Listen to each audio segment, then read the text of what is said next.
Doctor SL. Bhyrappa ನಿಧನರಾಗಿದ್ದಾರೆ. ಇದು ನನಗೆ ಒಂದು ರೀತಿಯ ಹೃದಯಘಾತ ಆಗ್ತದೆ. ಈ ಸುದ್ದಿ ನನ್ನ ಕಿವಿಗೆ ಅಪ್ಪಳಿಸಿದೆ. ಭೈರಪ್ಪ ಅವರ ಒಡನಾಟ ನನಗೆ 3 ವರ್ಷ ಕೇಂದ್ರ ಸಾಹಿತ್ಯ ಅಕಾಡೆಮಿಯ ಕನ್ವೀನರ್ ಆಗಿದ್ರು ಅವರು. ನಾವೆಲ್ಲ ಸದಸ್ಯರಿದ್ದೀವಿ ಕೇಂದ್ರ ಸಾಹಿತ್ಯ ಅಕಾಡೆಮಿ. ಅವಾಗ ಅನಂತಮೂರ್ತಿ, ಕಂಬಾರ, ಬಲ್ಲಾಳ ಇವರೆಲ್ಲ ಸದಸ್ಯರಾಗಿದ್ದರು, ನಾನು ಸದಸ್ಯ. ಅವಾಗ ಎಲ್ಲರೂ ಅವರ ಮಾತುಗಳನ್ನ ಬಹಳ ಒಂದು ತನ್ಮಯತೆಯಿಂದ ಕೇಳ್ತಾ ಇದ್ರು. ಯಾಕಂದ್ರೆ ಭೈರಪ್ಪ ಅಂದ್ರೆ ವಿದ್ವಾಂಸರು ಗೊತ್ತಾಗ್ಲಿಲ್ಲ, ಕೇಳಿದ್ರು ನನ್ನ ಕಡೆ ಆಗಲಿಲ್ಲ ಎಲ್ಲ ಆ ಒಂದು ಕುತೂಹಲ ಒಬ್ಬ ಕಾದಂಬರಿಕಾರನಲ್ಲಿ ಇರ್ತದೆ. ಭೈರಪ್ಪ 25 ಒಂದು ರೀತಿಯ ಮನುಷ್ಯ ಕುಲದ ಒಂದು ಜೀವನದ 25 ಪ್ರಯೋಗಗಳನ್ನ ಮಾಡಿದವರು. ಅತ್ಯಂತ ಸ್ಟಡೀಡ್, ಓದಿಕೊಂಡು ಒಂದೊಂದು ಕಾದಂಬರಿನ 4 ವರ್ಷ, 3 ವರ್ಷ, 5 ವರ್ಷ ತಗೊಂಡು ಬರೆದಾರೆ. ಮತ್ತು ಆ ಒಂದು ಪ್ರಕಾರಕ್ಕೆ ಅವರ ನಿಷ್ಠೆ ಏನಿತ್ತಲ್ಲ, ಅದು ಬಹಳ ನನಗೆ ಸೋಜಿಗ ಅನಿಸ್ತಾ ಇದೆ. ಅವರೆಂದೂ ಪ್ರಚಾರಕ್ಕ ಆಸೆ ಪಡಲೇ ಇಲ್ಲ. ಪ್ರಚಾರ ಆಯ್ತು, ಹೂವಿನಲ್ಲಿ ಸುಗಂಧ ಇರ್ತದೆ, ಅದೇನು ಪ್ರಚಾರ ಮಾಡ್ಕೊಳ್ತದೆ, ಸುಗಂಧ ಎಲ್ಲ ಕಡೆ ಹರಡ್ತದೆ. ಅವರ ಇಷ್ಟು ವಿದ್ವಾಂಸರಿದ್ರಲ್ಲ, ಅವರ ಬಗ್ಗೆ ನನಗೆ ಯಾಕೆ ಬಹಳ ಒಂದು ರೀತಿಯ ಆದರ ಅಂತಂದ್ರೆ ಅವರು ವಿನಯಶೀಲತೆ. ಇಷ್ಟು ದೊಡ್ಡ ಕರ್ನಾಟಕಕ್ಕೆ ದಿಗ್ಗಜರವರು, ಕಾದಂಬರಿ ಬ್ರಹ್ಮರವರು. ಅಂಥ ವ್ಯಕ್ತಿ ನಮ್ಮಂಥ ಸಾದಾ ಲೇಖಕರ ಬಗ್ಗೆ ಒಂದು ಆದರ ಇಟ್ಕೊಂಡು ನನಗೆ ಏಕವಚನದಲ್ಲೇ ಮಾತಾಡ್ತೀವಿ. ಏನಮ್ಮ, ಹೇಗಿದ್ದೀರಿ, ಏನು ಬರ್ತೀರಿ, ಏನು ಬರ್ತೀರಿ, ಏನು ಥರ ಅಂತ ಎಲ್ಲ ಕೇಳುವ ರೀತಿ ಏನಿದೆಯಲ್ಲ, ಅದು ನನಗೆ ಮನಸ್ಸಿನಲ್ಲಿ ಒಂದು ರೀತಿಯ ನೆನಪಿನ ಗಂಟ. 2-3 ಸ್ಟೇಜ್ನಲ್ಲಿ ನಾನು ಅವ್ರ ಜೊತೆಗಿದ್ದೆ. ಮೈಸೂರಲ್ಲಿ ಧರಣಿ ಮಾರ್ಗತ್ತಿಯವರ ಒಂದು ಪುಸ್ತಕದ ಇನಾಗ್ರೇಷನ್ಗೆ ಅವರು ಇನಾಗ್ರೇಟರ್ ಅಂತ ಬಂದು ನಾನು ಆ ಕೃತಿಯ ಬಗ್ಗೆ ಮಾತಾಡಬೇಕಾಗಿತ್ತು. ಅವರು ಪಕ್ಕದಲ್ಲಿ ಬಂದು ಕೂತರು. ಎಲ್ಲ ವಿಚಾರಣೆ ಮಾಡಬೇಕು. ಎಷ್ಟೋ ವರ್ಷದ ಮೇಲೆ ಭೇಟಿಯಾಗಿದೆ. ನನಗೆ ಒಟ್ಟಾರೆ ಅವರು ಅನಿಸೋದಂತಂದ್ರೆ ಎಷ್ಟು ವಿದ್ಯಾವಿನಯನ ಶೋಭತೆ ಅನ್ನೋ ರೀತಿಯಲ್ಲಿ ಎಷ್ಟು ನಾಲೆಡ್ಜು, ಎಷ್ಟು ವಿದ್ವತ್ತು ಆ ವ್ಯಕ್ತಿಯಲ್ಲಿರುವಂತಹ ವಿನಯ. 4 ನಮ್ಮಂತ ಹರೇದವರು 4 ಪುಸ್ತಕ ಪಬ್ಲಿಷ್ ಮಾಡಿದರೆ ಎಷ್ಟು ಸೊಕ್ಕ ಪಡ್ತಾರೆ. ಆದ್ರೆ ಆ ವ್ಯಕ್ತಿ ಒಂದೊಂದು ಕಾದಂಬರಿ ಅಂತಂದ್ರೆ ಒಂದೊಂದು ಸಂಶೋಧನೆಯ ಗ್ರಂಥಗಳಿದ್ದಾರೆ. ಅಂಥ ಮನುಷ್ಯ ಅಂದು ಅವರು ಸೊಕ್ಕ ಮಾಡಲಿಲ್ಲ. ಎಂಥ ಸಾದಾ ಲೇಖಕರು, ಎಷ್ಟು ಅವ್ರು ಬಂದ ತಕ್ಷಣ ಧಾರವಾಡಕ್ಕೆ ಒಂದು 4-6 ಸಲ ಬಂದ್ದಾರೆ. ನಾನು ನೋಡಿದೆ, ಯಾವಾಗಲೂ ಹೊಸ ಲೇಖಕಿಯರು ಅವ್ರ ಸುತ್ತಗಟ್ಟಿ ಕೇಳಿದಾಗ ಎಲ್ಲರ ಪ್ರಶ್ನೆಗೂ ಅಷ್ಟೇ ಸಮಾಧಾನದಿಂದ ಉತ್ತರ ಹೇಳುವ ಬಗೆ ನೋಡಿ, ವಿದ್ಯಾ ವಿನಯನ ಶೋಭತೆ ಅಂತ ಏನು ಹೇಳಿದ್ನಲ್ಲ, ನನಗೆ ಅವರ ವಿನಯ ತುಂಬ ಇಷ್ಟ ಆಯ್ತು. ಅವರು ಪ್ರತಿಯೊಂದು ಅವರ ದೃಷ್ಟಿ, ನೋಡುವ ದೃಷ್ಟಿ, ಅವ್ರು ನಮ್ಮನ್ನು ನೋಡಿದ್ರೆ ಕಣ್ಣು, ಮೂಗು, ಕಣ್ಣೊಳಗಿನ ಭಾವ, ಮುಖದಲ್ಲಿ ಭಾವ ಆಗ್ತಿತ್ತು. ಅಂಥ ಒಂದು ರೀತಿ ಅಬ್ಸರ್ವೇಟಿವ್ ಮನುಷ್ಯ. ಅಂಥ ಮನುಷ್ಯರು ಇವತ್ತು ನಿಧನರಾಗಿದ್ದಾರೆ. ನನಗೆ ತುಂಬಾ ವಿಷಾದ ಅನಿಸ್ತದೆ. ದೇವರವರ ನೆನಪು ಹಂಚ್ಬೋದು ಅಂತ ಇದೆ. ಭೈರಪ್ಪ ಇಲ್ಲೇ ಹುಬ್ಬಳ್ಳಿ ಒಳಗಿನ ಒಂದು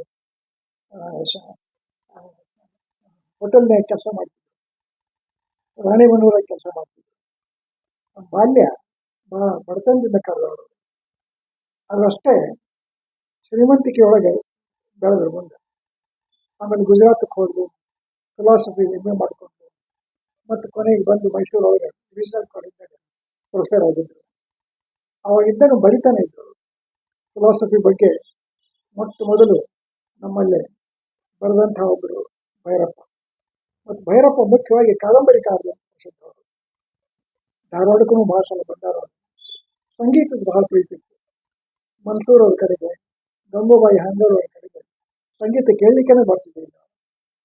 ಹೀಗಾಗಿ ಈ ನಮ್ಮ ಕಡೆಗೂ ಭೈರಪ್ಪ ನಮ್ಮವರೇ ಅಂತ ಆಗಿಬಿಟ್ಟಿದ್ರು.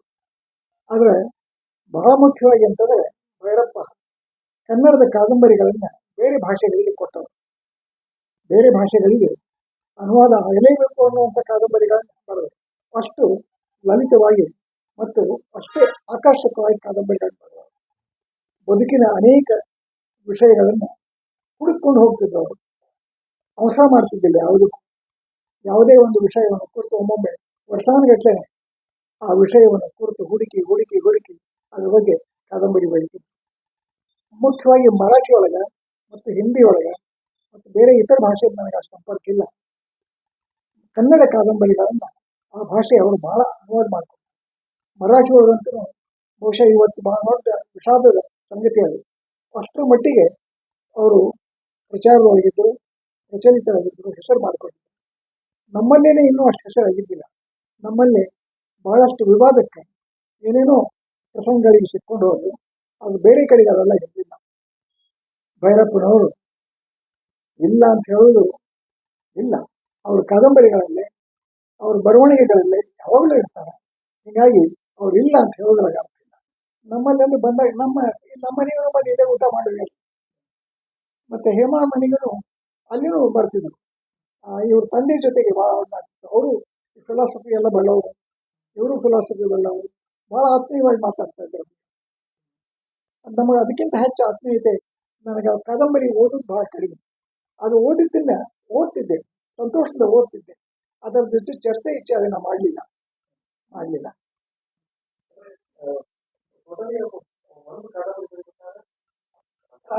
ಹಾಗೇನಲ್ಲ. ಕಾದಂಬರಿ ಬರೆಯುವ ಅವ್ರ ಶೈಲಿ ಅದು.